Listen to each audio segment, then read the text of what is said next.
I accidentally caught a musician secretly trying on my ceremonial dress.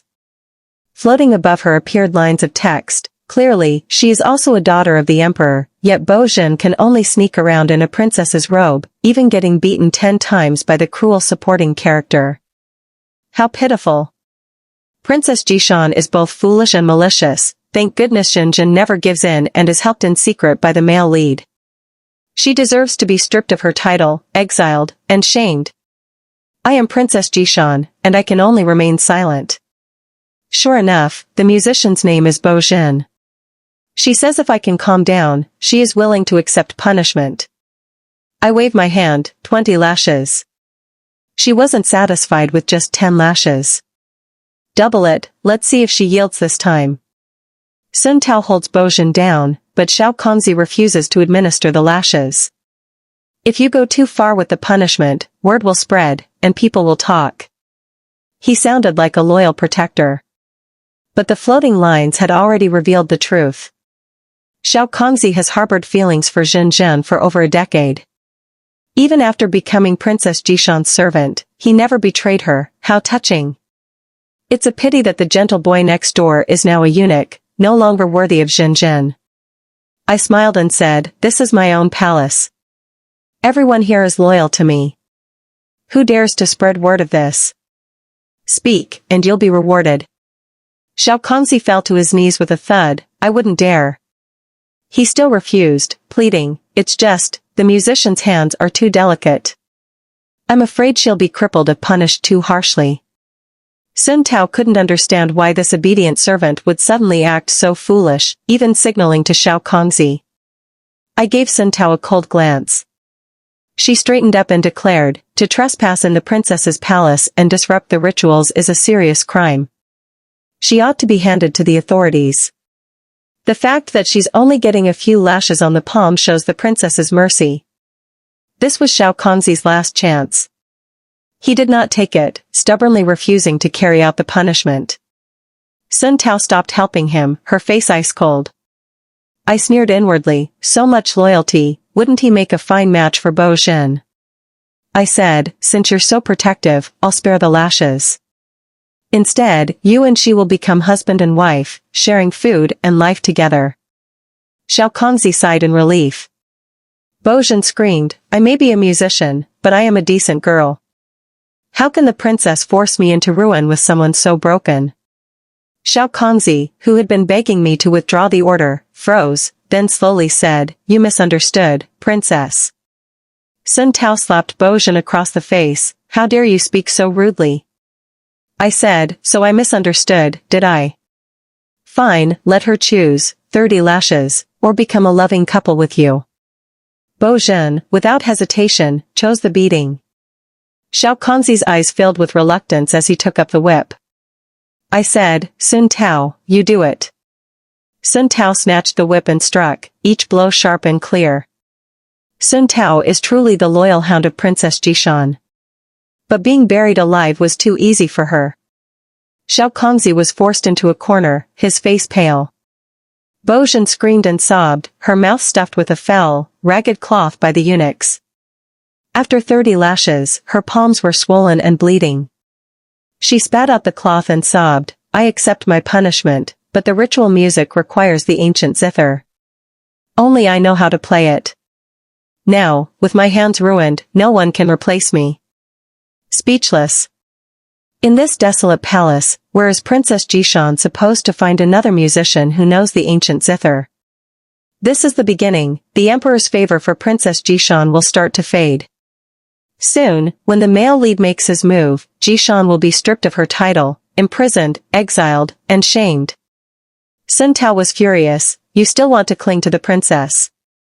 Bojin replied miserably, she punished me, what else can I do? I laughed, then atone with your life. By midday, I'll reward you with a caning. I wanted Bojin dead, let's see if the male lead dares remain in the shadows now. My father and mother were a loving couple, my title as Princess Jishan bound to the most prestigious name in the realm, honored beyond compare. I couldn't help but wonder, just who has the power to bring me to exile and disgrace? Bojin's pitiful fear turned into utter panic. Princess Jishan truly deserves what's coming. The wicked supporting character rejoices now, but will suffer even worse later. Bojin was dragged away. Sun Tao whispered to me, "You are wise and decisive, but if you really kill her, we'll be in the wrong. I suggest we detain her and summon the Grand Musician for advice." Sun Tao, you really are my loyal hound, no, a true and worthy advisor. How could I ever let you be buried alive? I whispered back, I know. Go make preparations. And think, who helped her sneak in here, just so I'd catch her in my dress? Who made her so irreplaceable, setting this trap for me? Who wants to frame me for arrogance and sacrilege? Sun Tao understood instantly. I'll seal every gate and check everyone on duty today. As noon approached, Bojin's accomplices had no choice but to seek help, and were caught, revealing more traitors. Besides Xiao Kongzi, there were 3 guards. The last one, cornered, killed his comrade and then himself. Xiao Kongzi also tried to take his own life, but I said calmly, if you die, who will protect your childhood sweetheart? He went pale. So you knew everything all along? You planned this? No, I replied, I just read it in the comments. The comments all say I'm the villain, my mother a jealous concubine, my father a blind, heartless emperor. Bojin is the pure heroine, abandoned by the world, a lost princess. The male lead loves her from the shadows, always protecting her, and I must pay for my sins. They mock me for not knowing my place. How ridiculous. My mother comes from a family of loyal ministers, my father is a wise ruler, and I myself am clever and clear-headed. If protecting my status and dignity makes me unreasonable, then why is Bojin's ambition to seize the throne and the male lead's rebellion considered righteous? History is written by the victors. As long as I'm alive, they'll never succeed. I smiled and asked, she called you broken. What do you think? I still remember, 10 years ago, Xiao Kongzi crawled to me, battered and bruised, begging me to have mercy and save him from those who abused him. He swore to be my most loyal hound. He gave a bitter smile, the joy Jinjin gave me as a child, I'll remember forever. She calls me broken, but she doesn't know I live for her. Sun Tao scolded, you're worthy of her, sure, but what about the princess? He replied calmly, the princess has loving parents and every luxury. She can't understand Jinjin's suffering. Then he bowed deeply, in the next life, I will repay the princess. He ran headfirst into a pillar. Sun Tao couldn't stop him, only hearing his tearful final words.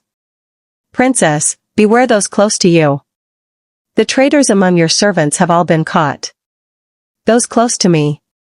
Who's left but the imperial family? Xiao Kongzi was ruled by emotion, not particularly capable, probably not the true mastermind. But those 3 guards were all arranged by my mother. Just then, someone came to report, they sent messages out, the recipient is the Empress's palace. At noon, the eunuch summoned me to witness the punishment. Bojin was left under the scorching sun, already showing signs of heatstroke. Poor Jinjin. When will this wretched Princess Jishan finally be eliminated? Hang on a little longer, the rescue is almost here. As expected, Gua Yizhuang, a first-rank palace maid serving my mother, arrived. She wanted me to release the prisoner. I asked, where is my mother's imperial edict? Yizhuang replied, the Empress sends a verbal order. I didn't bother to be polite, you think just saying so is enough. When the Empress gives a verbal command, there are always 3 palace maids to bear witness. Don't you know this rule? Yizhuang hadn't served my mother for long. Previously, the maid who used to do my mother's makeup was punished harshly for an unguarded remark while drunk. Because Yizhuang was skilled at makeup and careful with her words, my mother had promoted her directly to first rank. Many envied her and waited for her to make a mistake, but she served my mother and could not afford to slip up. I pressed further. Who sent you here? Yizhuang's expression shifted, but she quickly made an excuse. It was your guard who feared an accident and begged the Empress to handle the matter. But unfortunately, the Empress and the Emperor were strolling in the imperial garden. I was afraid of delays and took it upon myself to come ahead. Please forgive me. Clearly, from the moment I detained Bo Jin, someone had arranged for my mother to be lured out, creating a chance for Yizhuang to forge an order. They just didn't expect that I, so used to trusting my mother and familiar with Yizhuang, would be suspicious. Yizhuang smiled sweetly. You're too mischievous. Don't worry your mother. This cudgel is so heavy, one blow could be fatal. This musician is from the Grand Music Office. In a few days, it will be the grand sacrificial ceremony. If she suffers one hit. Oh, forgive me, I shouldn't speak further. I glanced at Bo Jin. The comments were gloating. Yizhuang is clearly one of the male lead's confidants, but she really doesn't know her place. She thinks she'll rise, but the male lead only loves Xinjin. With a cudgel like this, whether Princess Jishan beats or spares, she'll be blamed for cruelty. I ordered Bo Jin to be sent back to the Grand Music Office, then smiled.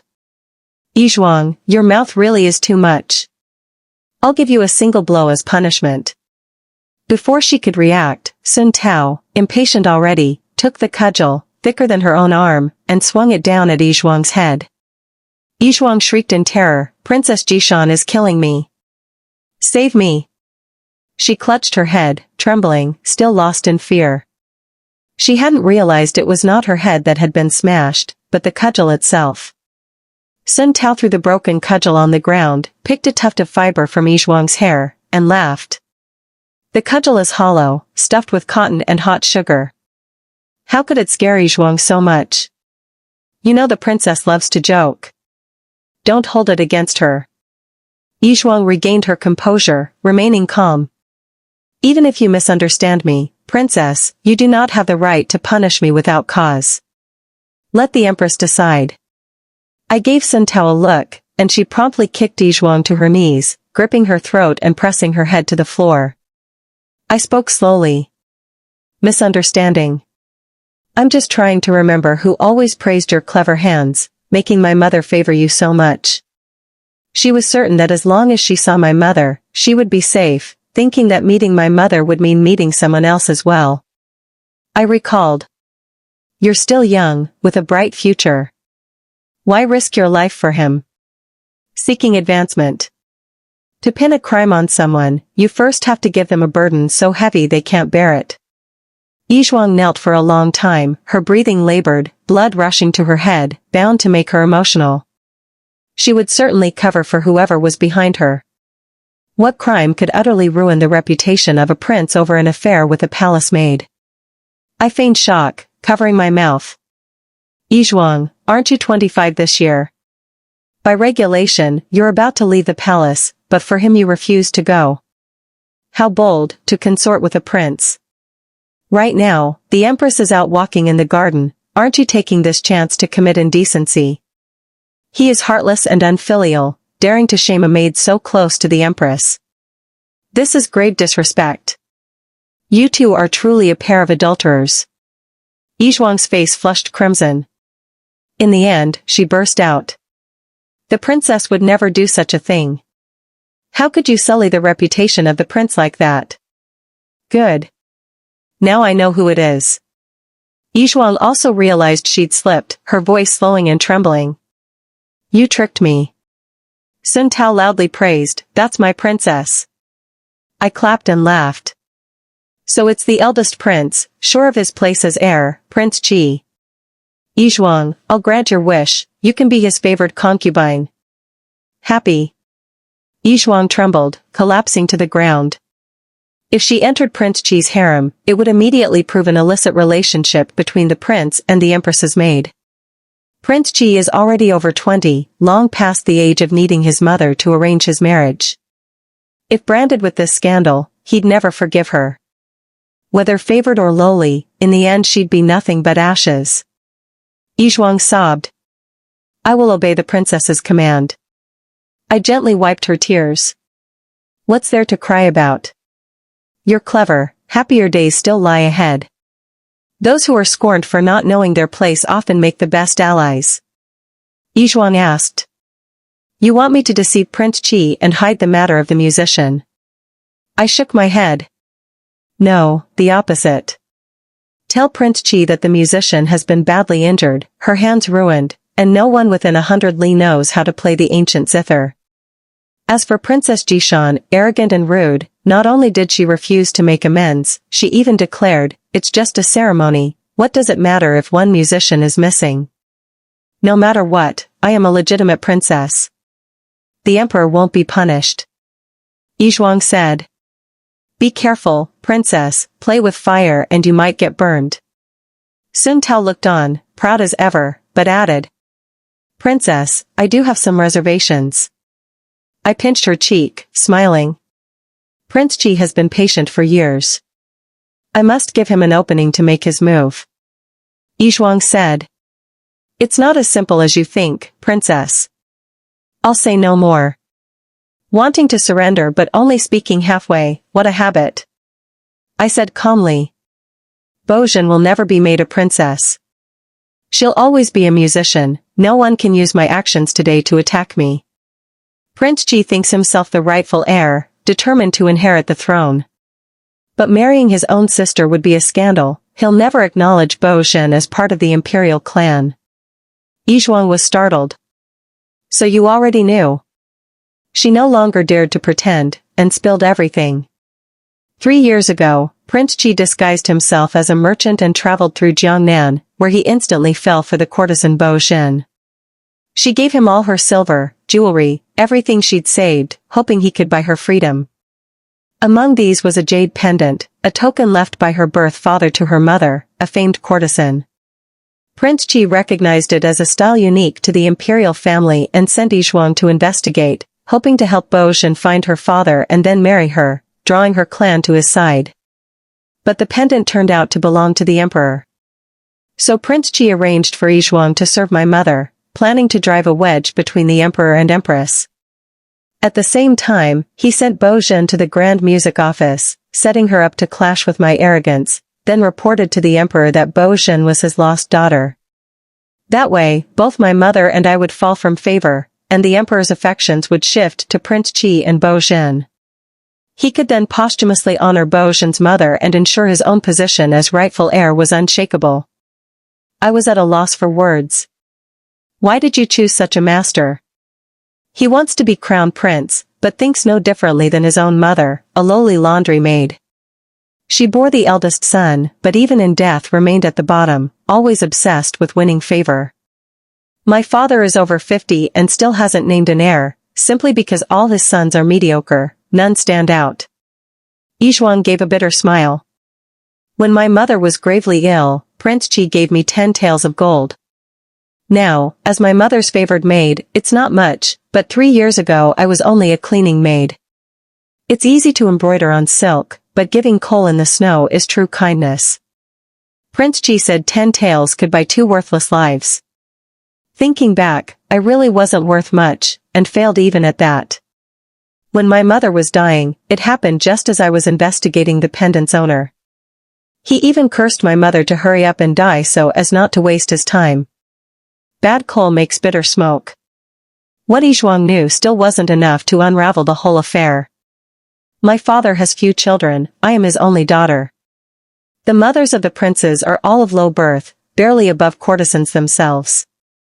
If Bojin's imperial status is confirmed, she must be recognized as royal and introduced to the capital's noble families. That would make it impossible for Prince Chi to remain with Bojin. But in that case, how would Prince Chi have the emperor acknowledge his child without making it public? Besides, punishing Bojin was always justified on my part. There was no such thing as suddenly losing my mind overnight and causing chaos at the sacrificial ceremony, so how could father possibly punish me so harshly as to strip me of my title? What was Prince Chi's real trump card? Unable to figure it out, I decided to visit the Grand Music Bureau and give Bojin a hard time. Bojin looked so delicate and beautiful, crying in a way that tugged at the heart. I'm just a musician, insignificant. I only hope the princess won't implicate the Grand Music Director. Unfortunately for her, my heart was hard as iron. I only came to read the comments. The Grand Music Director, this wretched villain, always looked down on Bojin for her unclear status and humble origins. In the end, he too would be moved by her kindness. Princess Jishan's maternal grandfather is Duke Dinghua, but pitiful Bo Zhen has no family in Jiangnan to help her. Duke Dinghua doesn't have long to live, and both Princess Jishan and the Empress will be driven out, forced to live as miserably as Bo Zhen did in her childhood. The Grand Music Director hurried over, unable to hide his reluctance in his gaze. I laughed. You pity her, but who will pity you? He asked, what do you mean? I said, you compiled the list of musicians for the ceremony, and arranged for someone irreplaceable to perform at such an important event. You don't mind shouldering the blame, nor do you fear my father's anger, all just to set me up, am I wrong? He froze, his face draining of color. I am innocent, princess, please save me.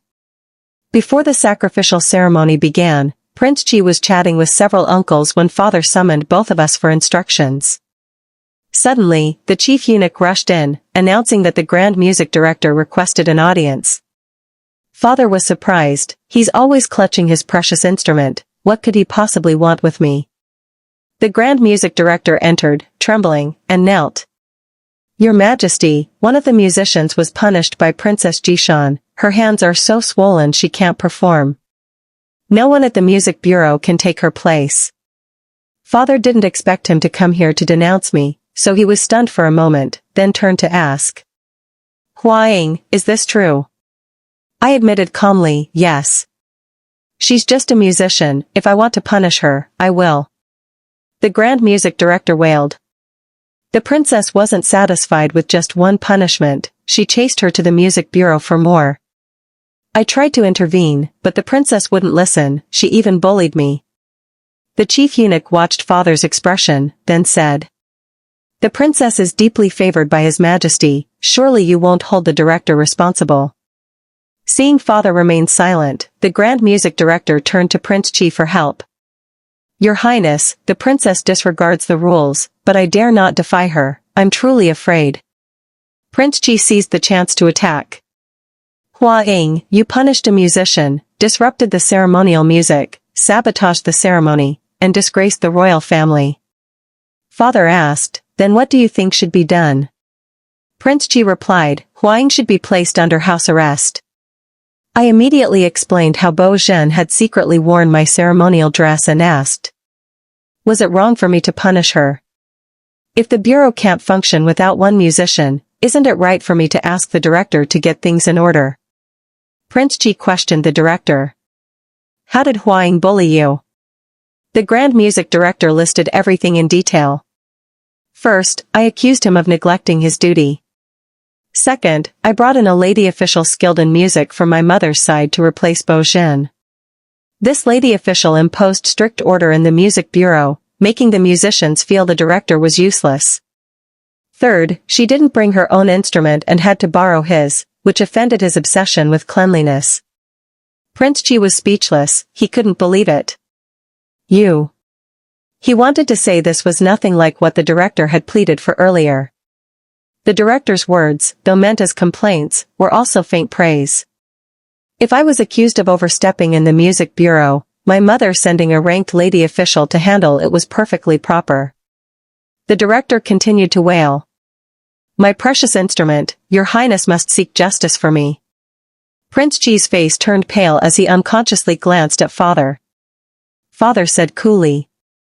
Go chat with your uncle some more. That was father's way of telling Prince Chi to stand with the rest of the clan, not with him. Prince Chi was shaken, his face ashen. Father, I only wanted to help the Grand Music Director. Father waved a hand. That's enough. All of you, leave.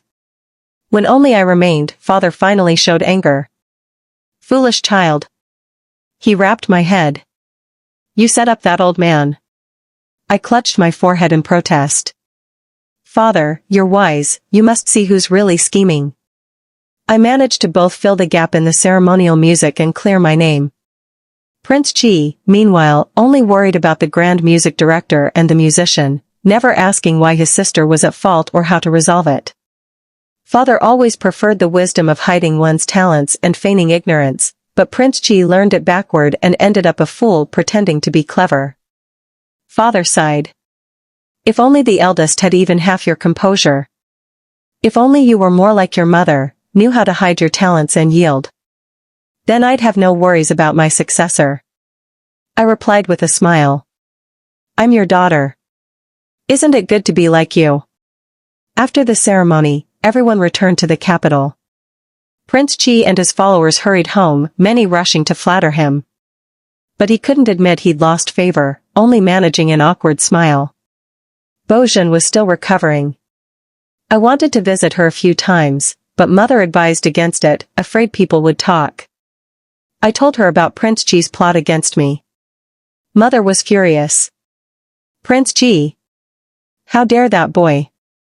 The princess had always treated me well, not just out of affection, but also to win mother's favor. She never fought for power or attention, treating them all with courtesy. Who would have thought someone would target me, almost causing me to lose everything? With mother and my maternal grandfather's help, it wasn't hard to investigate Prince Chi. I asked, how is grandfather's health these days? I'd only had a brief glimpse of him during the ceremony. His face was wrinkled, his hair all white. After returning to the capital, father no longer seemed as fond of him. Mother replied, he's still strong. Just the other day he sparred with His Majesty and won handily. He did accidentally land a blow to His Majesty's face, which didn't please him much. I tried to suppress a smile. Grandfather had campaigned alongside father for years, saving his life and helping him to the throne.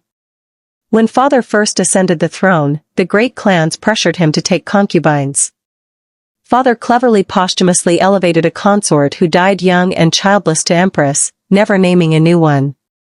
Later, when the court settled and he and mother grew close, he wanted to name her empress. Grandfather was so furious he refused to see father for a month, but father never forced the issue. Such a bond can't simply break. Only power could create such a rift. I asked mother, and she answered directly. Hua Ying, your grandfather hasn't overreached. Besides, you're a daughter, there are still 3 princes ahead of you. No minister would ever risk siding with our family. The Duke Dinghua's estate will be safe for another 20 years at least. I knew father's regret about me not learning to hide my brilliance was just empty words. Our dynasty was built on war, but now needs peace and rest. The next ruler must preserve what we have and surely diminish the power of the military. My grandfather, the greatest of all generals, could never be allowed to become the emperor's father-in-law. The sharper I acted, the more I showed myself unfit for succession, the more at ease father seemed. This way, the bond between us and the prosperity of my mother's family could last longer. For years, father and I have shared this silent understanding, keeping each other reassured. But, those readers are convinced my grandfather doesn't have much longer to live. I can't help but think of the old saying, when the ruler wishes to execute a subject, the subject cannot remain loyal by simply surviving. These worries, I can't share with mother. I asked again if she was sure there was nothing wrong with our family. Mother grew serious. She had been married to His Majesty for over a decade and had never noticed anything amiss. Still, between ruler and minister, especially with my grandfather being a blunt military man, how could there not be some distance? She told me to ask him myself. Mother told me, when she was young, one night her father was laughing with his wife and daughter in their warm little room when the emperor suddenly burst in, dragging him off for drinks. After a few rounds, the emperor asked if he could truly count on my grandfather's loyalty forever. Grandfather was furious, saying he was a man of honor and loyalty. How could the emperor doubt him? That night was like a drunken dream. Afterward, the emperor never doubted him again. The night before mother was married, my grandfather, drunk, told this story and grumbled. Did he fall for you at first sight? He's only a few years younger than me, shameless. Mother laughed it off, but it showed the emperor once had doubts. Prince Chi kept up his image, stubborn but gentle and obedient, staying behind closed doors, pretending to reflect on his faults. My grandfather leaked a little information, and immediately the censors picked it up and began submitting memorials accusing Prince Chi. In the end, he was genuinely placed under house arrest and told to self-reflect. This time, Prince Chi's petition for pardon hadn't even reached Father before the order came down. Father dismissed the chief eunuch and stripped the Grand Music Director of his post. The Grand Music Director loved music but wasn't good at gift-giving or socializing, so people looked down on him. Later, Father took pity and promoted him, but the actual affairs of the bureau were run by 2 deputies, each with their own backers. The director himself was timid. This wasn't the first time he'd been used. When he chose to follow my advice, he must have known this day would come. When he was dismissed, he was so moved he wept. If you can't do the job, you shouldn't keep the title. Father valued Prince Chi as the eldest son, but after seeing his foolishness, he'd surely reconsider where Prince Chi belonged. But no one was worse off than Bo Jin. The charge of insulting a princess spread. Prince Chi was in hiding and couldn't shield her. At the music bureau, she suffered all kinds of bullying. I summoned Bo Jin to play for me. She showed up looking like she was heading for her own execution. Sun Tao was baffled. The princess hasn't even done anything to you yet. What's with that look? Bo Jin replied stubbornly. The princess hates me, I blame myself. With that, she slapped herself, leaving a faint handprint on her cheek. Sun Tao put her hands on her hips, scolding. If you walk around with that mark, people will think the princess hit you. If I don't slap you a few more times now, won't I get the blame? I said casually. Sun Tao, slap her 10 times. We can't let anyone accuse us unjustly. Bo Jin shrieked.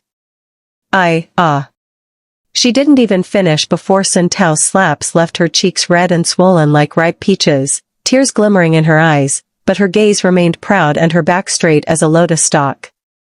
Sun Tao said. You brought this on yourself. Now you're crying after being hit.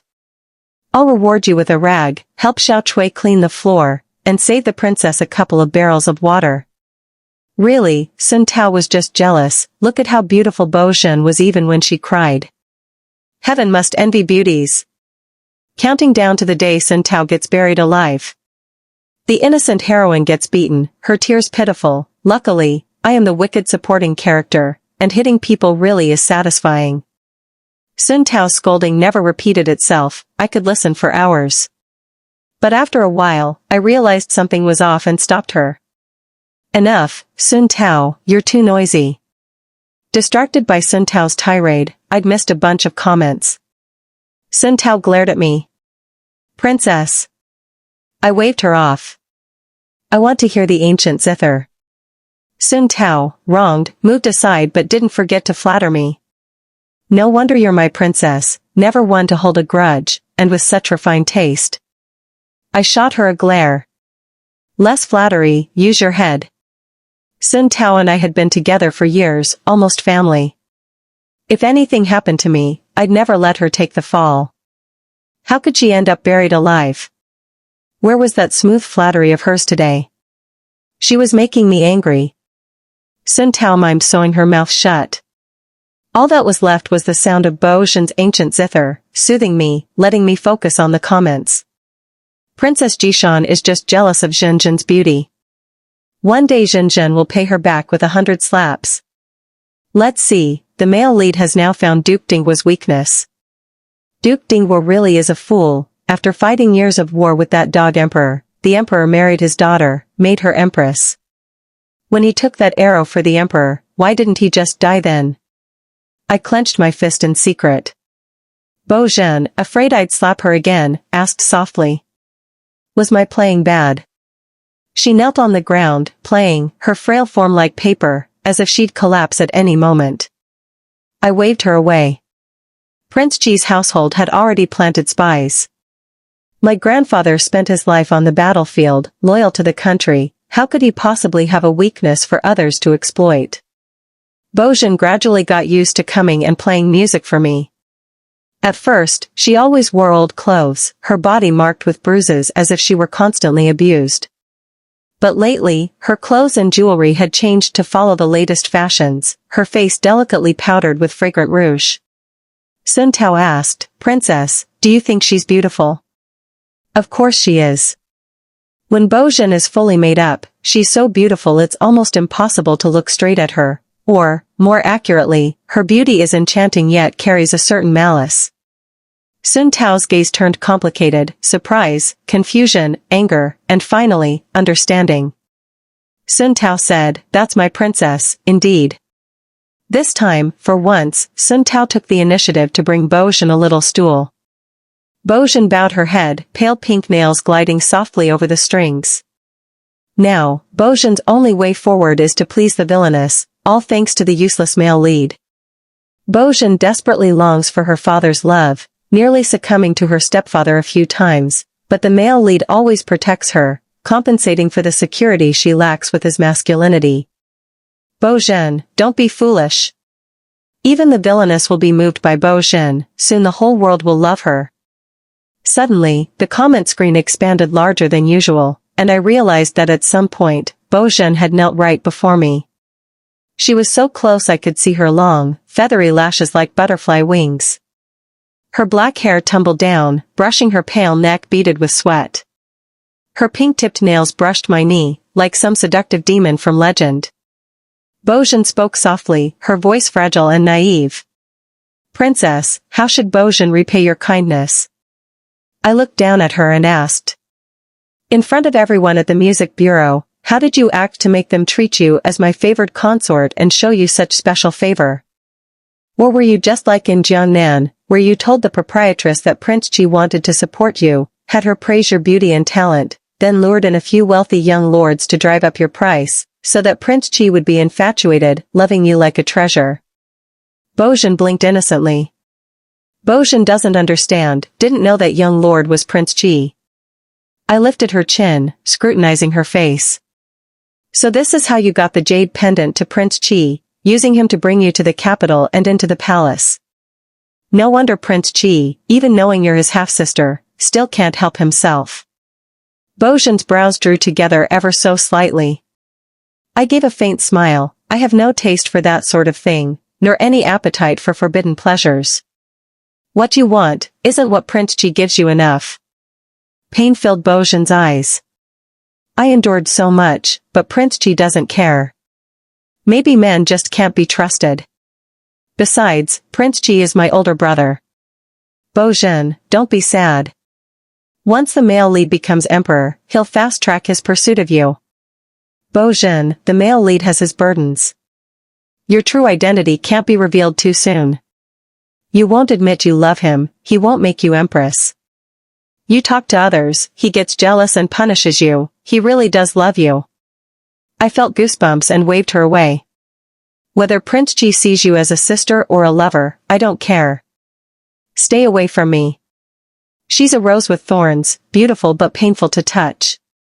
Just then, Sun Tao poked her head through the doorway. I tossed a pastry at her. "Troublemaker." Sun Tao ducked away, clutching her head. "Princess, you punished me because of her, everyone at the music bureau is talking about it. How am I not supposed to misunderstand?" "Princess, have mercy." I asked, "So the whole bureau knows?" Sun Tao nodded. I said, "Go investigate. Find out what's really going on between her and Prince Chi." The people tailing Prince Chi had responded. Prince Chi was preparing a memorial, planning to accuse my grandfather. 3 years ago, when he was investigating the salt tax, he only managed to catch 2 small officials. Mother said Prince Chi lacked decisiveness, and all the chances father gave him to make a name for himself slipped by, he would never achieve anything great. Afterward, Prince Chi cried in father's study, saying many of the old officials who fought alongside father now enjoyed peace in Jiangnan, and he didn't want to disturb them, fearing it would harm old bonds. Father sighed at his weakness but praised his sentimentality, his gratitude for his elders. In the end, father only punished the 2 minor officials, leaving the rest for Prince Chi to investigate, to be dealt with in the future.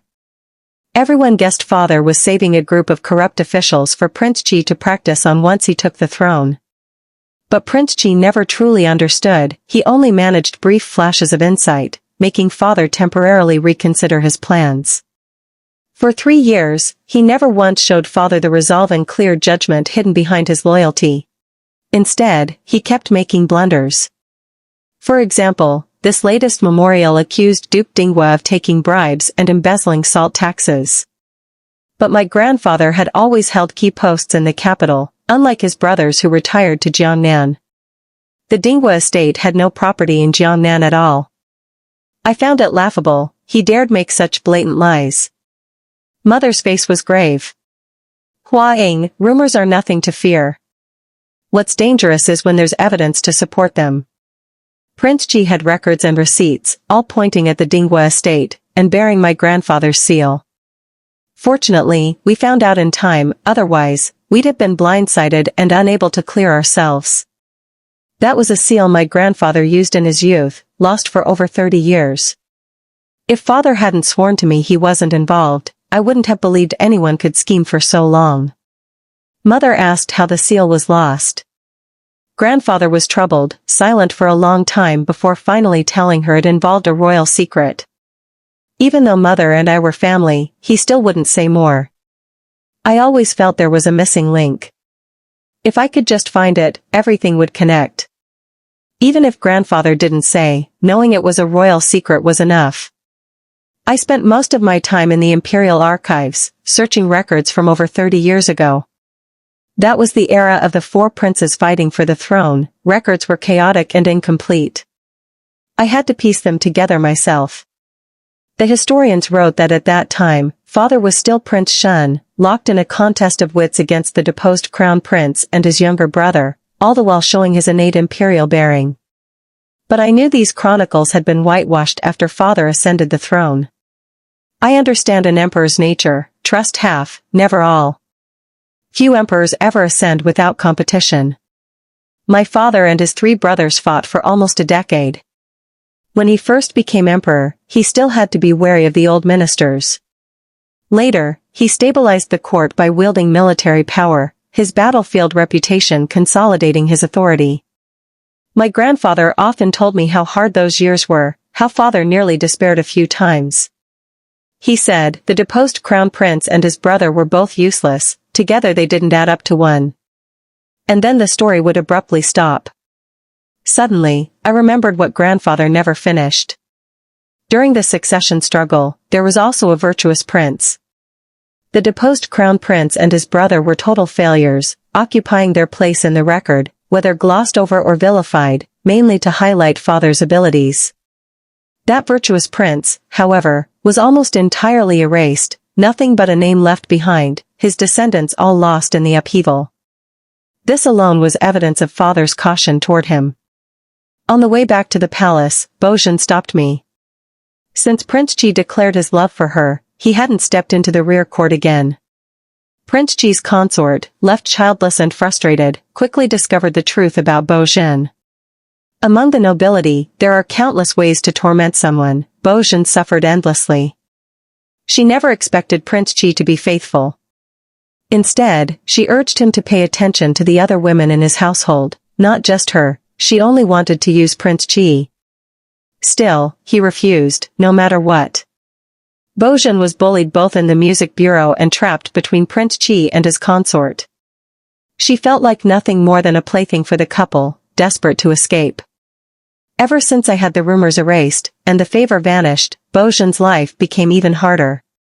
Musicians at the bureau watched her red eyes as she called out to me, "Princess." Sooner or later, the male lead would regret missing his chance with Shenzhen. She'd suffered at the hands of Princess Jishan for nothing. This villainess is just a stepping stone for Bojin. Why must she be so humble? It brought Bojin no benefit, but it did favor me. I hadn't wanted to get involved, but now, on a whim, I told her to come with me. Bojin told me she wanted to be a princess. But to be a princess, she couldn't stay with Prince Ji.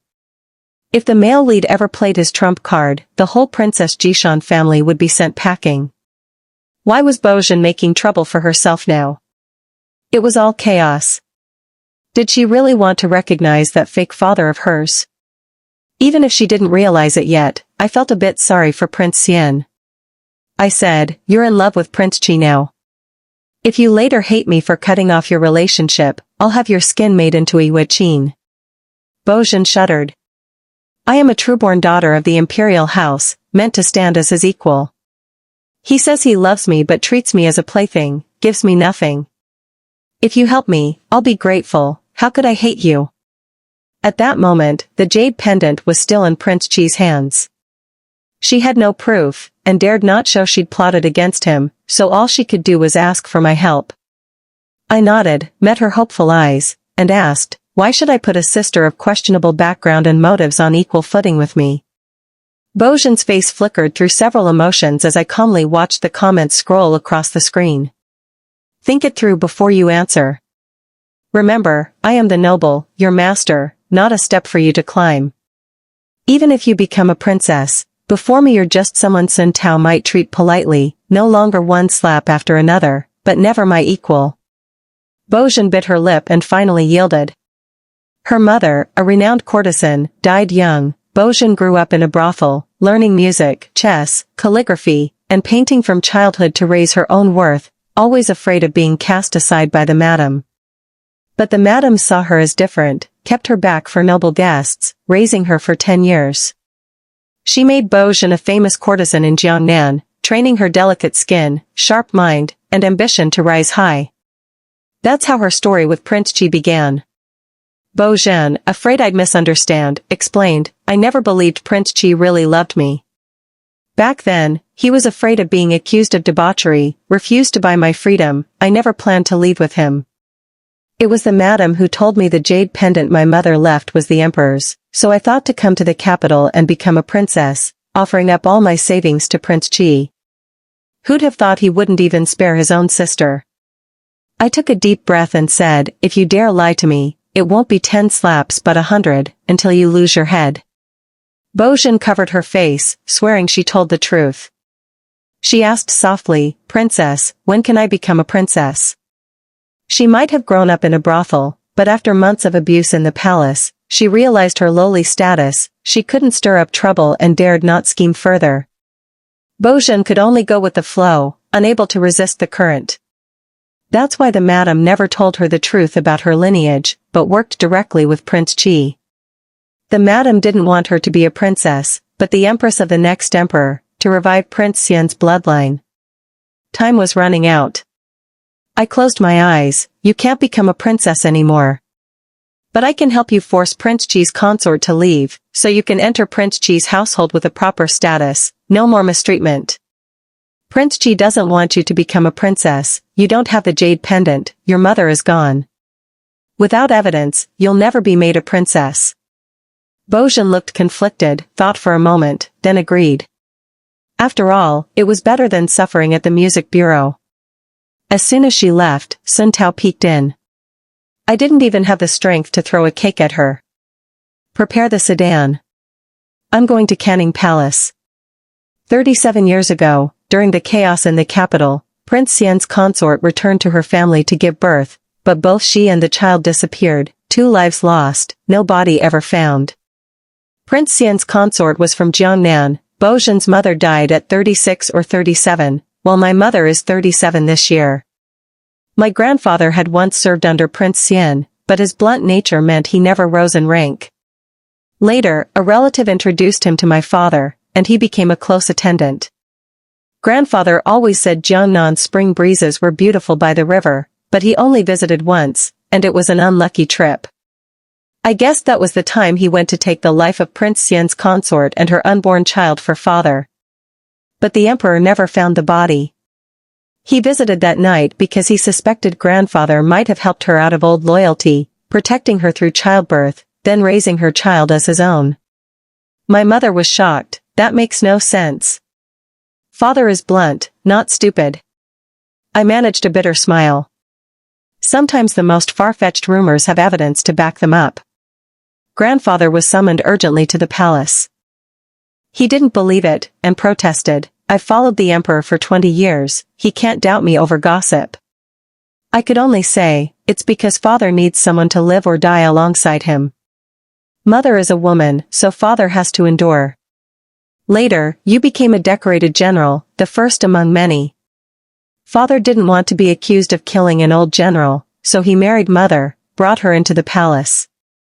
If mother is the daughter of Prince Xian, carrying the burden of reviving his house, then she can't be left outside, she must be kept in the palace, under father's eye, so he can be at ease. I was careful with mother's feelings, speaking gently, otherwise, how could an emperor nearing 40, who's seen so many beauties, fall in love with the teenage daughter of a general, and even decide to make her empress? Mother struggled with infertility, never conceiving again for many years. When she put on makeup, she often remarked that the special cosmetics made by the palace felt odd. We used to think father was worried about heirs vying for the throne, but he was suspicious in even more ways. Mother said, "You're right, Huaing."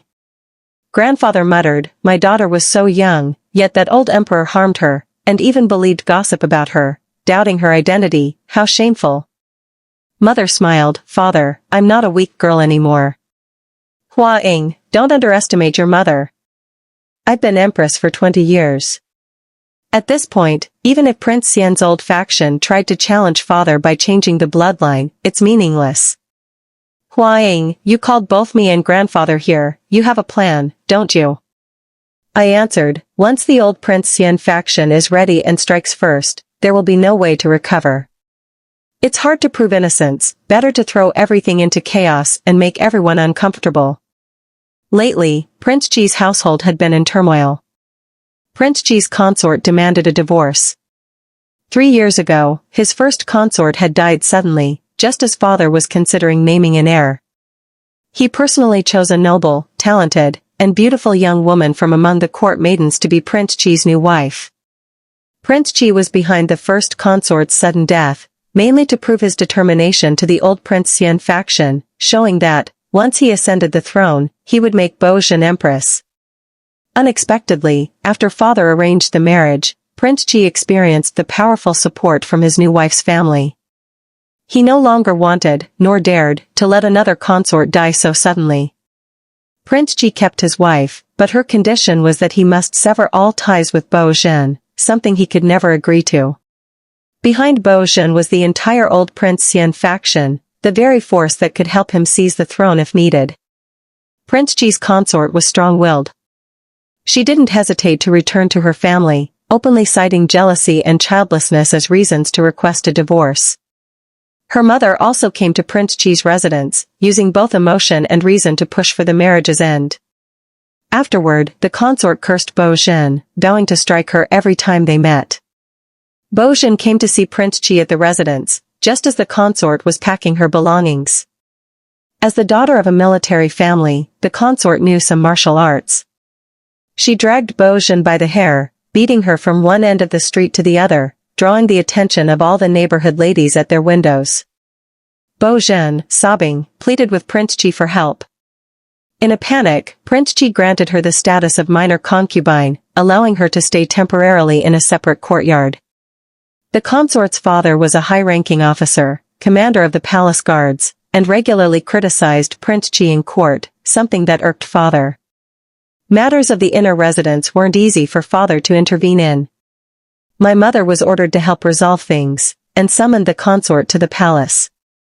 Prince Ji sent Ning Zhuang to spy on the conversation. Ning Zhuang reported that the consort wept about Prince Ji favoring a concubine and neglecting his wife, and my mother advised her to maintain her dignity. All in all, these were women's affairs, Prince Ji didn't care. But what Ning Zhuang didn't say was that, in front of the whole palace, the consort cried that Bo Zhen had captured Prince Ji's heart. Since Bo Zhen's arrival, Prince Ji had begun consorting with mysterious figures, strange account books and large, unexplained promissory notes had appeared in his residence. This was, after all, the emperor's harem. This time, my mother didn't hide anything, but immediately reported to father. Everything the consort said was written down and presented to father.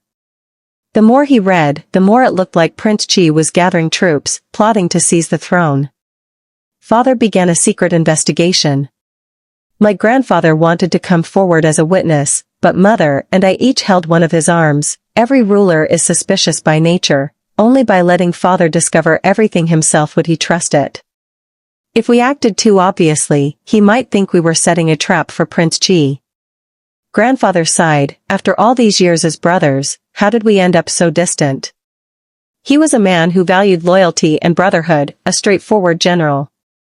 Such men only ever meet one of two ends: sacrifice themselves and die for nothing, or bow out gracefully and be remembered for their service. We absolutely could not let the Dingwa estate appear involved. All we could do was push quietly from behind the scenes.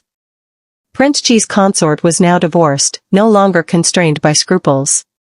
Her family was prepared to let their beloved daughter marry Prince Chi as a second wife, hoping she might one day become empress.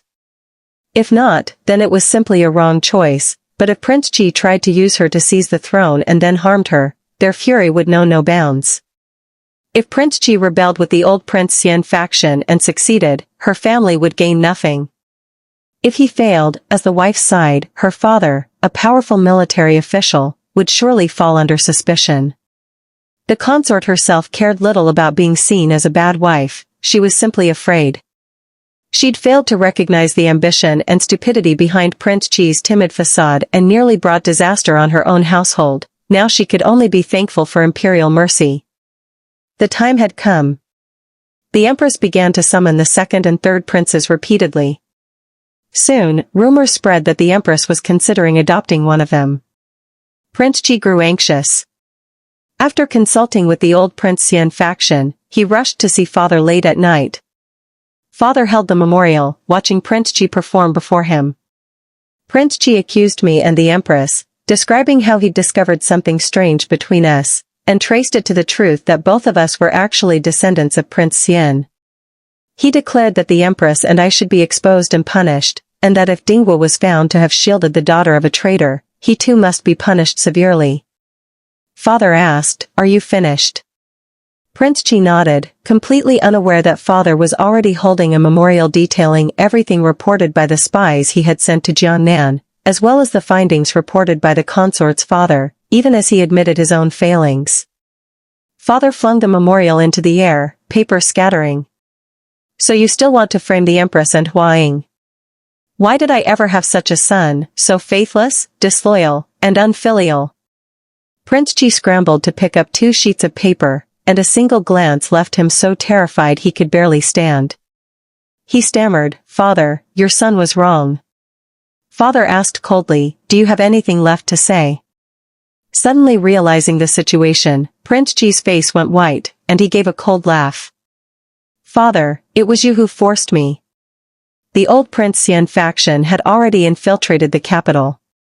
Receiving a secret signal from Prince Chi, 2 elite forces began to attack the palace. Outside, the courtyard filled with the noise of shouting and clashing weapons. Prince Chi, shaking, drew a dagger and said to father, "Father, if you write an edict passing the throne to me, I won't kill you." Father looked at him, pointed at his own chest. "Go on. Stab me right here." Prince Chi, terrified, shouted, "Don't think I won't do it. If you die, I can become emperor." Father only sneered, stepping closer and closer. When the blade was about to strike, Prince Chi squeezed his eyes shut and screamed, stabbing wildly at father. "Father, it's not that I want to kill you, the old Prince Xian faction forced me. Just go in peace." But the knife hit something hard, and the shock made it fly from Prince Chi's hand. Father could no longer hide his disappointment. "If you truly had the resolve to kill me and take the throne, I might even feel relieved, knowing this dynasty had someone fit to inherit. Do you know why the old Prince Xian faction hates me so much?"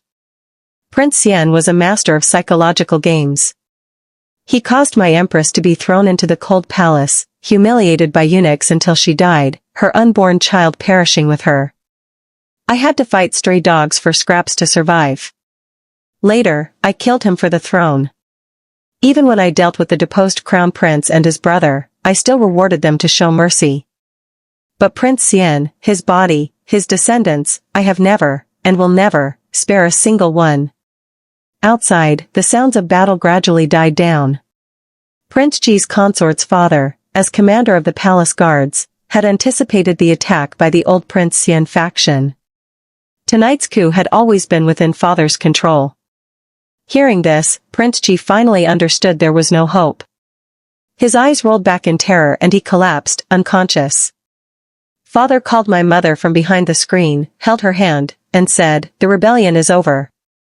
Hua Ying, you don't need to hide at your family's house any longer, you'll return to the palace tomorrow.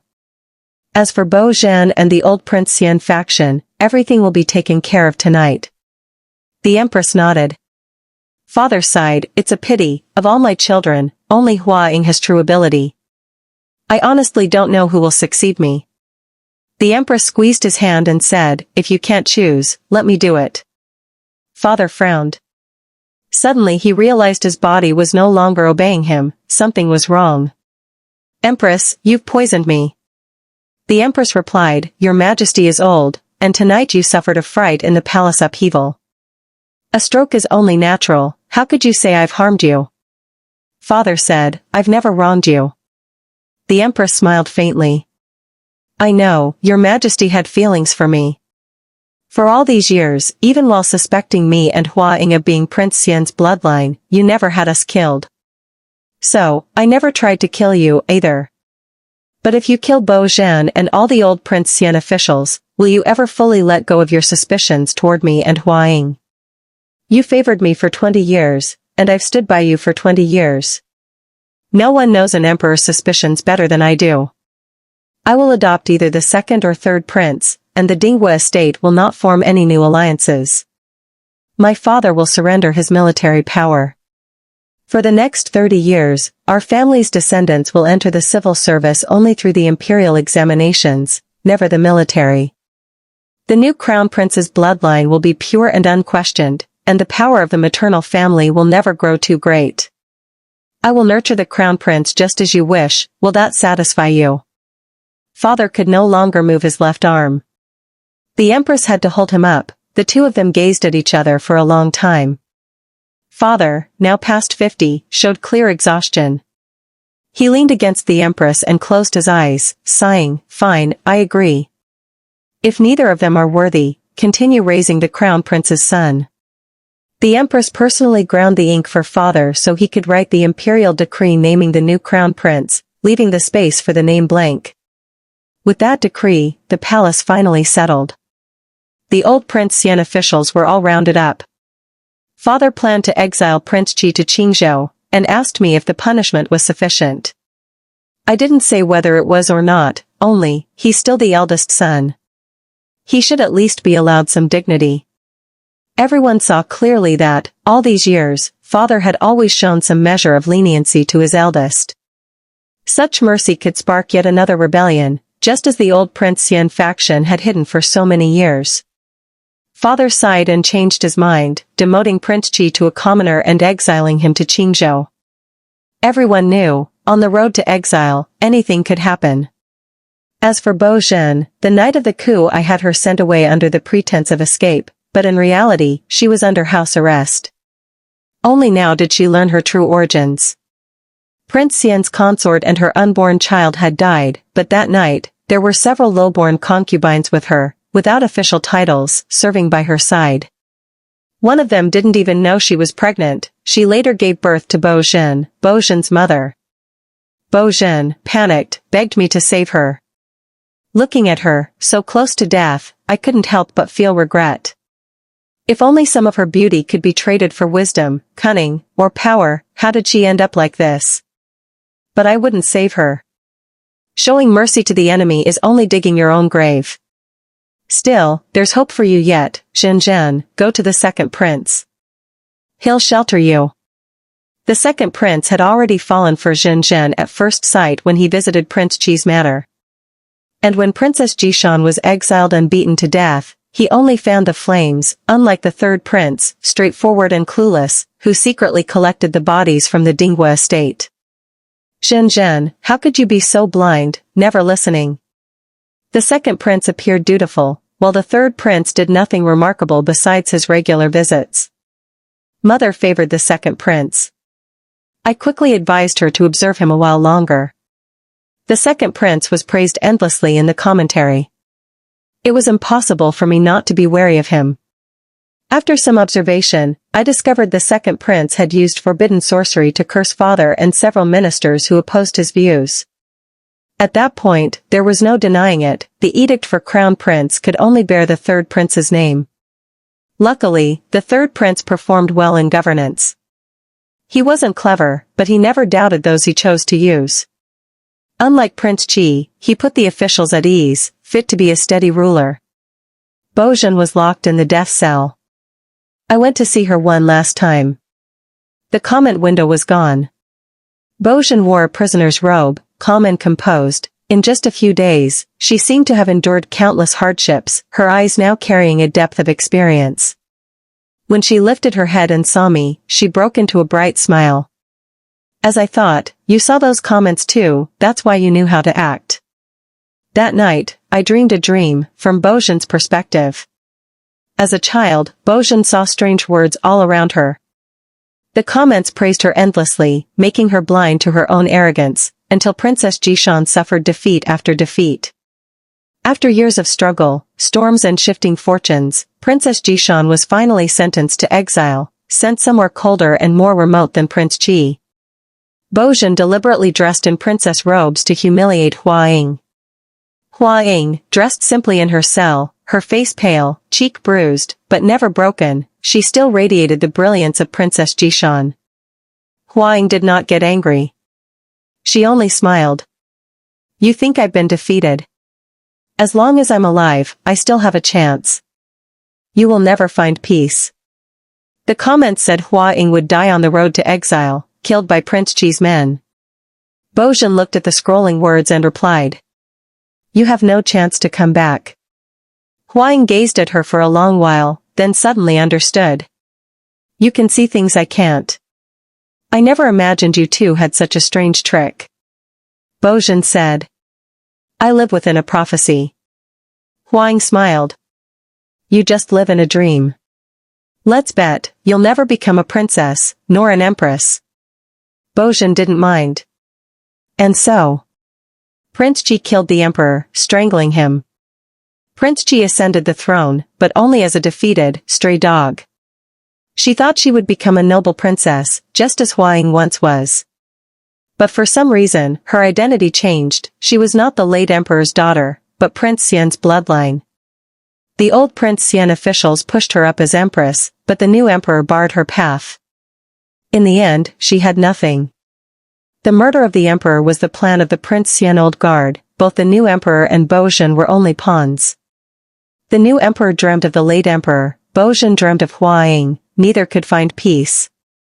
The new emperor was weak and cowardly, unfit for the throne, muddled and indecisive.